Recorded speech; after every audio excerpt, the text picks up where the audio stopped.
Good morning once again and welcome to the big story on Daybreak Live. Today we turn our attention to a developing international issue that is already stirring conversations across Nigeria's political and economic landscape. Report of a proposed United States bill that could impose visa restrictions and targeted sanctions against key Nigerian political actors, including former Kano State Governor Rabiu Kwankwaso, as well as alleged scrutiny involving Miyetti Allah Cattle Breeders Association of Nigeria. This has raised critical questions. What does this mean for Nigeria's sovereignty? Could there be economic consequences? And how might this shape the country's political climate ahead of future elections? And joining us this morning to unpack the political and economic implications is Honorable Miyetti Allah. He's an APC chieftain and a public affairs analyst. Sanctions and visa bans are powerful diplomatic tools often deployed by the United States government to signal concerns over governance, scrutiny, security, and human rights issues. In the past, similar measures have had ripple effect from reputational damage to diplomatic strain, and in some cases, economic uncertainty. For a country like Nigeria, which maintains strong bilateral ties with the United States in trade, security, cooperation, and development partnerships, such actions cannot be ignored. This conversation goes beyond personalities. It touches on international diplomacy, domestic politics, investor confidence, and Nigeria's global image. This and more we'll be discussing on the big story this morning with Honorable Miyetti Allah. Good to have you once again on the show. Good morning to you, Samson, for having me here today. And the viewer home or listening and watching us, I say good morning to you all. All right. You read the news that there will be sanctions for some people, especially those who are fingered to be related to religious intolerance, terrorism financing, and so many other things. That includes Rabiu Kwankwaso and definitely Miyetti Allah. What does this say about the country Nigeria as we speak? It doesn't say much about country Nigeria. It tells us that the problem you're having is more individualistic in nature, and that some people are those who are funding it, and there are some people who are giving them kudos and encouragement to be doing a lot of things. So in order to be able to assist us with our security challenges, I think all these are necessary in order for Nigeria to come as to have that unity impact, and we can be able to forge forward in whatever we do in Nigeria.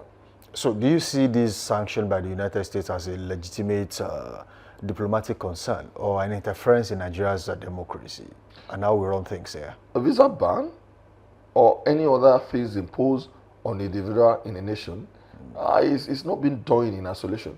It's been done because with a lot of security report and the action of individual, it's going to show. Are you saying Nigerian government is complicit in the U.S. decision to place a visa ban on some people? When people say this, it's really baffling because we always turn everything to politics. Does the Nigerian government know about this? It is not about Nigerian government. Even when Nigerian government knows about it, they rather not talk because of political nature. They will say, look at what happened with Terrified. They will say about victimization. But when an individual did things wrong, he must be able to face the consequence. And any consequence that comes that comes when it's come with it, they must be able to accept it and make changes. That is what we needed.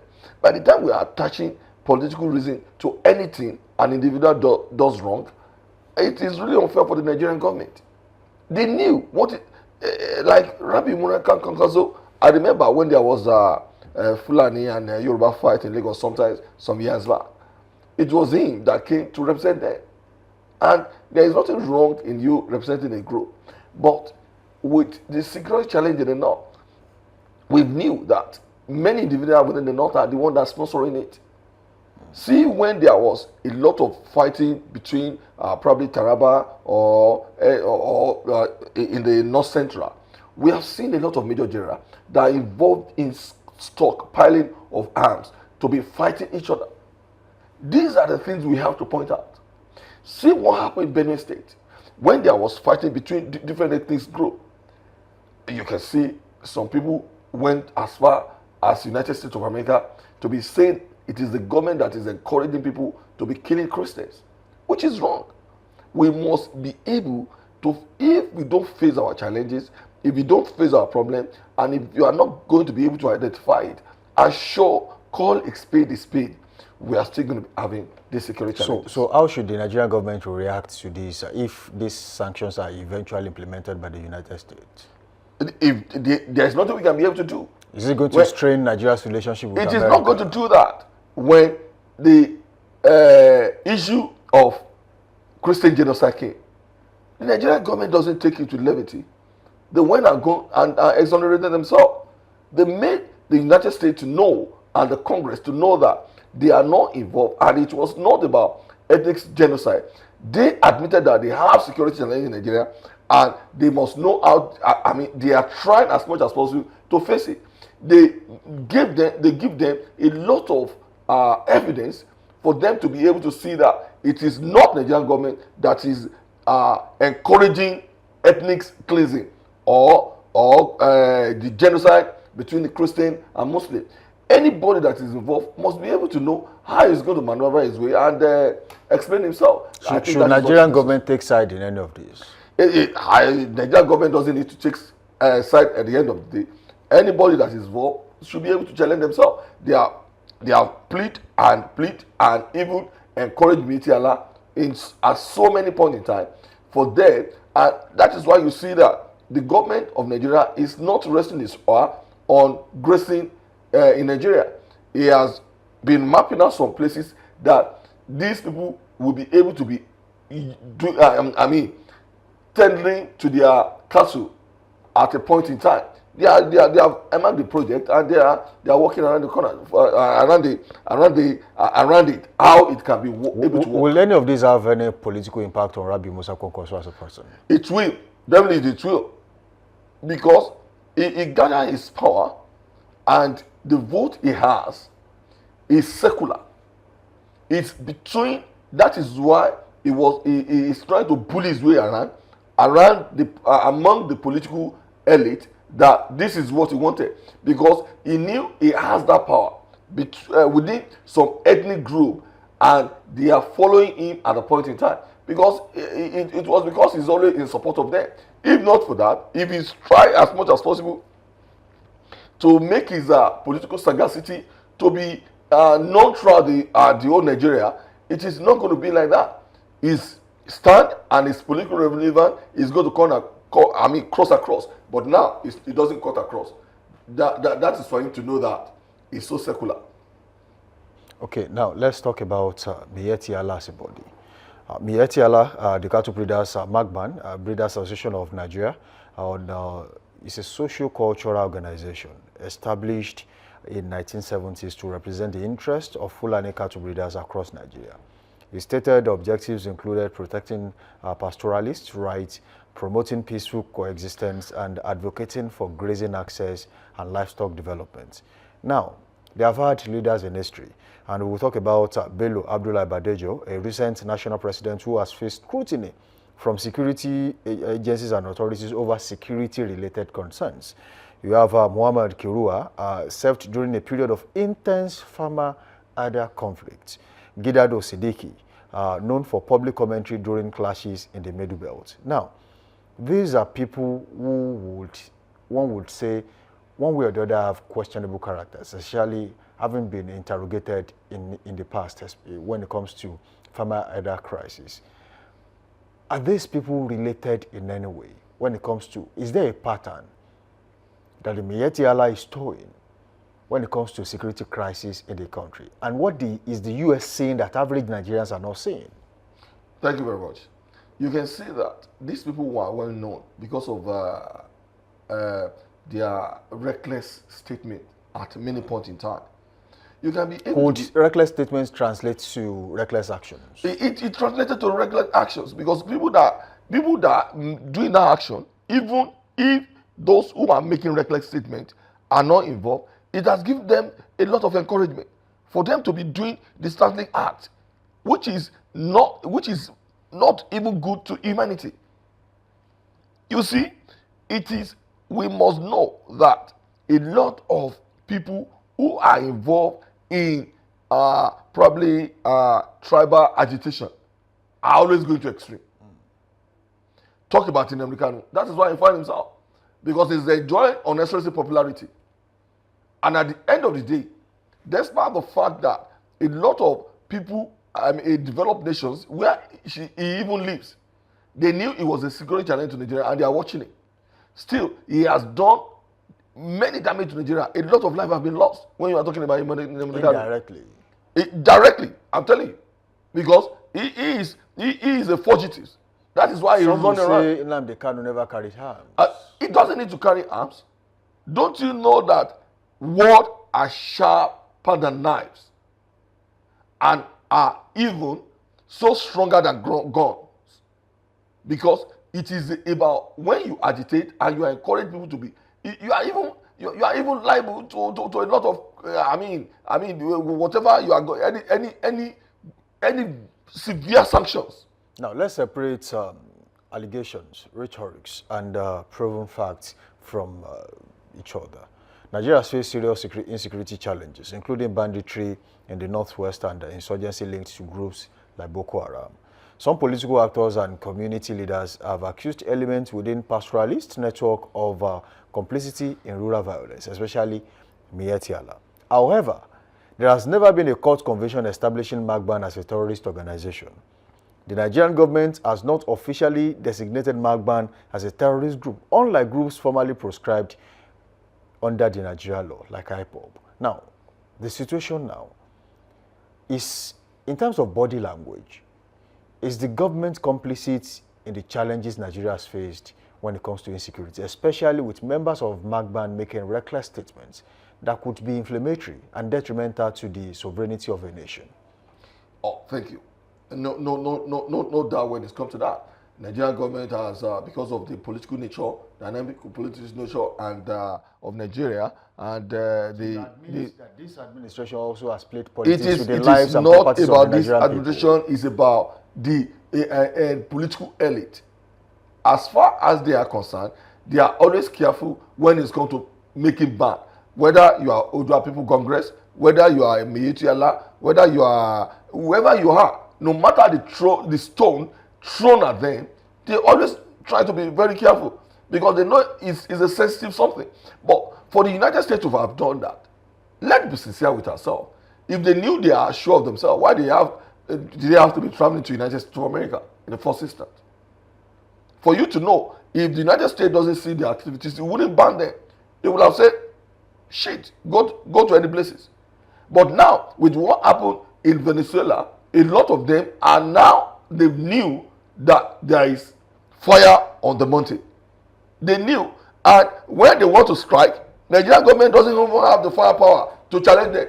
You cannot even take them to the what court for them to. We saw what happened. Even when you are talking about developed nations like China, when they are doing some religion cleansing, nobody can challenge them. So they knew the impact of the United States of America.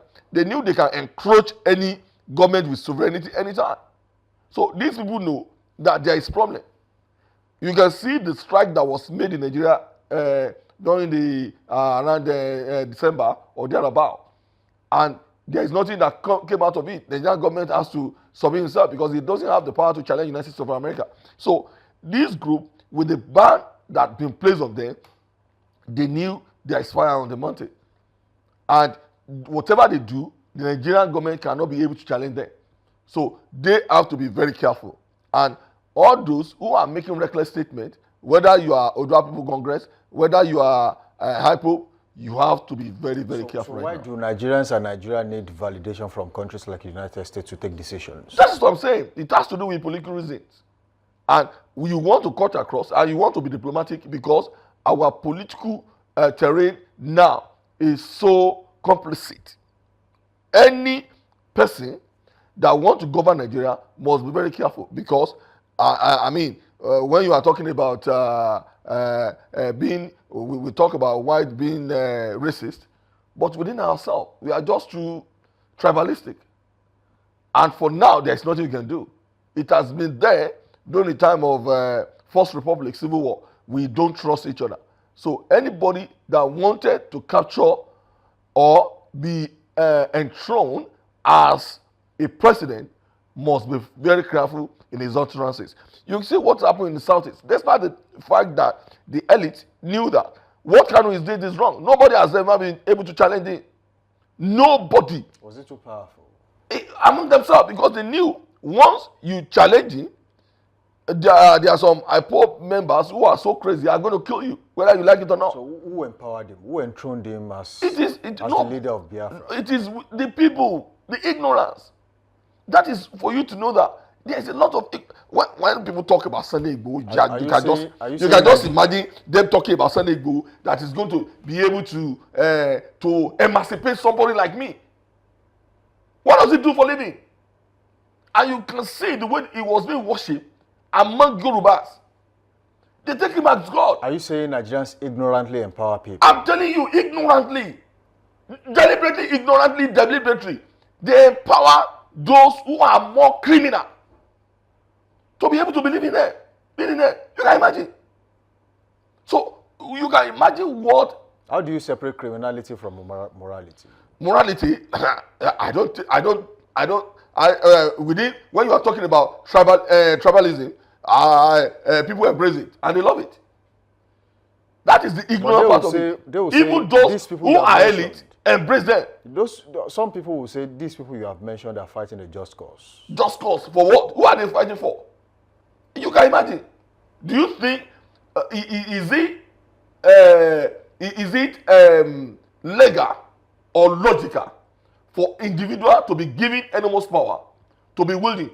He is going to be the one that is going to be in charge of arrest, and is going to be a just judge himself. It's reckless. That is why we have judicial system. You must be able to prove yourself, and there must be evidence. Haven't you seen when you are talking about mob attack? People that are no longer being killed because of mob attack. That is why we have to go through judicial system in order to be able to convict anybody that you think is a criminal. All right, let's now go back to Rabiu Kwankwaso as an individual. At least is at the center of it all as we speak now, and is about to be banned by the United States of America from entering America. Could this be a realignment ahead of 2027? He's been scheming. He wants to be vice presidential candidate or presidential candidate of any political party that wants him to join. Now that he's about to be proscribed by the United States of America, is this a realignment waiting to happen ahead of 2027? I think he's going to be accepted more by his people. When he has not been proscribed by the United States of America, he can be able to capture Kano State. And his influence is not outside Kano. Let me say that with himself. So now, even if he's being banned, like the way United States of America, he must be able to join many northern part vote. It's a plus to him. It cannot be a minus. And the government of today is not even being, he doesn't even think he's somebody, apart from being the friend of the president. That is the influence he has. Before the president even accepted his governor, he has to go and plead with his godfather. He has sent him to his godfather so many times, just because he doesn't want to poach him unnecessary. He doesn't want to be seen as if he has, trying to whistle down his power. So it has nothing to do with President Asiwaju Bola Ahmed Tinubu. Whatever the cross they carry, he must be able to face it. Don't read any political statement to anything. Whatever they want to read, they must face the problem they have. And when the president of Nigeria has this problem about Christian genocide, a lot of people in opposite side are so joyous. They think President Asiwaju Ahmed Tinubu is going to be giving Venezuela's treatment. And the man came and rise up to it. And it's even beneficiary to him right now. Because the United States of America has helped in Nigeria when it comes to supply arms and ammunition. They are giving a lot of security training to our security agents, and they have helped them. You can see the way Trump has done. Elongated Remi Tinubu, the president's wife, when he went to the United States of America. So how important is that to Nigerian people? It is not about importance to Nigerian people. How does it improve security in Nigeria? With the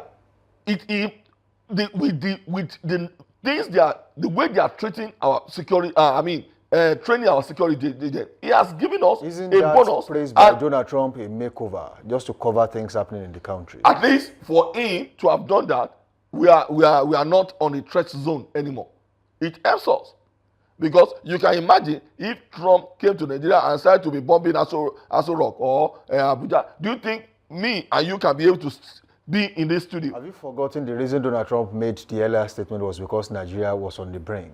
Nigeria has never been on the brink. Nigeria has been surviving.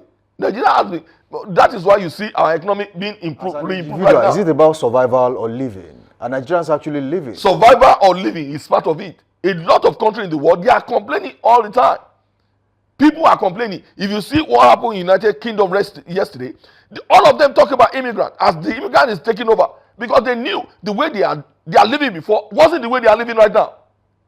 None of them. You can never see. You see what is happening in the United States of America. A lot of them are complaining as well. The citizens are complaining. The immigrants they are complaining about, I don't know, Nigerians, Somalians. Whether Nigeria, whether Somalia, according to the United States chapter, everybody has the right to live wherever he wanted to live, anywhere in the world. That's not the We are giving that. The idea is, if Nigeria is good enough, most Nigerians would not want to leave. Nigeria doesn't need to be good enough before we can migrate from one place to the other. So we are okay the way No. People seek for better living. Even within Nigeria, you have seen people that came from probably Anambra State to Lagos State, or you have seen people that even leave Lagos State to go to Kaduna or Abuja. It depends on the way where you want to go. Human want is insatiable. Whether you are even living comfortable in Lagos, we are seeing people who are living in Lagos think Lagos is so congested and is not good to raise family, and they have immigrated to Ibadan. Are you going to stop them? That because they are from Lagos, they shouldn't come to Ibadan? That is for you to know that people have the right to live anywhere in the world. It's been written in United Nations chapter. So if you have meet the requirement of the immigration, why not? A lot of them that invited us as well. We have heard that in UK, when they are short of job in 60s, 50s, they have sought the help of places like Jamaica or Haiti or any other place, and they migrated to. They gave them free passage, and they help us to develop their economy. Later, they are complaining. Now, a lot of visa that's been issued was because when UK went out of European Union, they are short-staffed, and we are letting. Later, they see that it has been congested. So when you are talking about immigrants, it is messing after that. They gave us the opportunity and we use it, and there is nothing they can be able to do. All right, moving on from the issue of immigration, let's talk about what it could mean, what this visa scrutiny could mean for Nigerian political elites. Do you think this could further polarize the political ecosystem in the north? And most importantly, how should political actors, especially the gladiators in Nigeria, react to security scrutiny of this magnitude? Anybody, like I said before, if you have questions to answer, go and answer it. People have, not everything should be placing on the doorstep of President Ahmed Bola Tinubu. They have, a lot of people have sabotaged his government, and he has used this to his own advantage. He doesn't go to went to the elite to help them, to tell them to help him. He was the one that assembled his own brains and know how to help himself. But anybody that's been touched, sometimes we don't see what the funny body see. Even when we see it, we just close our eyes. Like I said to you, because Nigeria, for now, in the political terrain, we are tribalistic in nature. And if a place like United States can be able to do that, thank God, they challenged President Bola Ahmed Tinubu, and he rise up to the occasion. political elite that does wrong should be able to face the consequence. Nothing has to do with Nigeria when it comes to this issue. They must be able to do what is necessary. So will this affect investor confidence? And what does this say about investors coming into Nigeria as a country? People don't care when it comes to money. It doesn't destabilize it. Even when anything the country is Miyetti Allah with or Kwankwaso insecurity doesn't change anything when it comes to economic impact. Everybody wants to survive. A lot of Miyetti Allah cannot stay within their jurisdiction. They are everywhere in Nigeria, and I'm telling you, apart from some bad element among them, they are living peacefully wherever they are. That is why they like to live in seclusion. So now the bad element in them must be able to be caught by this so-called elite among them, and they must comply with the rule and regulation in Nigeria. So might this impact security cooperation and trade between Nigeria and the US? That is why it doesn't. When United States of America banned or you are trying to play this down that it has no effect not about that. It is not about that.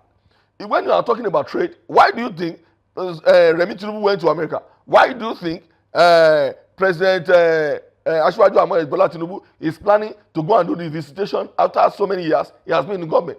Why do you think, sir? He has even went to the the stock exchange in the United States of America and invited them to come to Nigeria and to do business.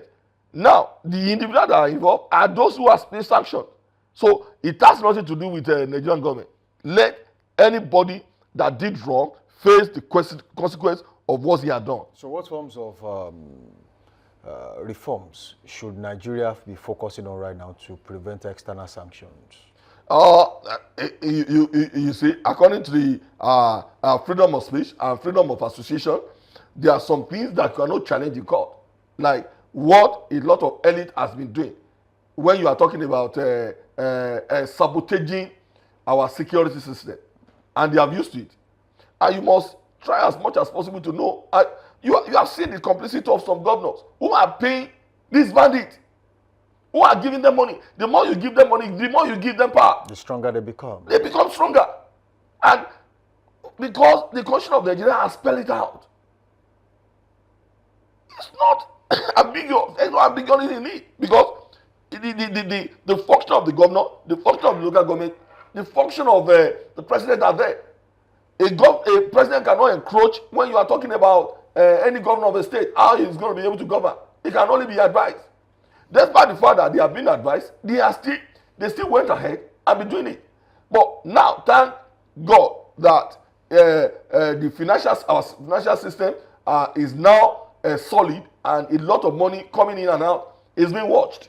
If not for that, we will not even know how much Bauchi governor is paying the bandit. So with this, unlike before, they have been giving cash. Let them be giving them cash. Now it's about transfer. So there is a lot of things. Look at, I heard with $50 you can be killed in the United States of America, $100 bill if you have it with you. That is why a lot of their financial activities is based on internet transaction. Let us involve in this internet transaction. It's getting better every time. We can be able to be monitoring our monetary system, how it goes in and out. In US, because of the drug, they are able, when you deposit more than expected, that is what you are going to be calling what they call it. They gave it a name. And you will be watched, you are going to be, you are going to be criminalized or even taken to court. Okay, just before we go, let me ask you this last question. So in your view, is this a diplomatic warning, a political strategy, or something more serious for Nigeria's democracy? Diplomatic warning to those who are involved in whatever they are doing that is wrong. Because today, now, because of the ban on some of the elite in the north, they become a messiah. They become like their messiah. They will be worshiping them. But in the south, they are not. They are going to be looking at in different ways. So it has nothing to do with politics. It has to do with those who are involved in criminality, and our security challenge must be able to take note and change the ways of their life.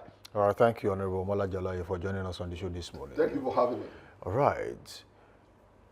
He has been able to give us his insight on this important issue. As developments unfold, Nigerians will be watching closely, not just the political reactions, but the broader implications for our economy, governance, and foreign relations.